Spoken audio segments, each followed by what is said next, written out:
ఖమ్మం జిల్లా కల్లూరు విశాల పరపతి సంఘంలో జరిగినటువంటి అవినీతి అక్రమాలపై మాజీ సొసైటీ డైరెక్టర్ కృష్ణంశెట్టి నరసింహారావు జిల్లా ఉన్నతాధికారులకు రిజిస్టర్ కోఆపరేటివ్ సొసైటీకి ఫిర్యాదు చేయడంతో అధికార యంత్రాంగం విచారణ జరిపి నిజాలు నిగ్గు తేల్చారు.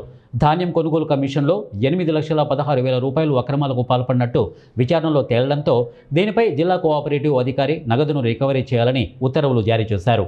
ప్రభుత్వం ఇచ్చే సర్కులర్ అమలు చేయడం సీఈఓ బాధ్యతే, కానీ రికవరీ మాత్రం చైర్మన్ పైనే ఆధారపడి ఉంటుందని, అవి ధాన్యం కమిషన్ అవకతవకలపై సంఘంలో తీవ్ర చర్చ మొదలైంది. సంఘంలో బ్యాంకు నుంచి వచ్చే ప్రతి సర్కులర్ను అమలు చేయాల్సిన ప్రాథమిక బాధ్యత సీఈఓ పైనే ఉండగా, ధాన్యం కమిషన్కు సంబంధించినటువంటి అవకతవకల వ్యవహారంలో కేవలం చైర్మన్ను మాత్రమే బాధ్యుడిగా నిలబెట్టడం పలు అనుమానాలకు తావిస్తోంది. కమిషన్ మొత్తాన్ని సీఈఓ మరియు సిబ్బంది పంచుకున్నారనే ఆరోపణలు విచారణ సమయంలోనే వెలుగులోకి వచ్చాయని సమాచారం. విచారణ అధికారుల ఎదుట సీఈఓ కూడా పరిపాలనా ప్రక్రియలో భాగస్వామిగా ఉన్నట్లు అంగీకరించారని తెలిసింది. అయినప్పటికీ రికవరీ చర్యలు మాత్రం చైర్మన్ పైనే కేంద్రీకరించడం సంఘ సభ్యుల్లో తీవ్ర ఆగ్రహాన్ని రేకెత్తిస్తోంది.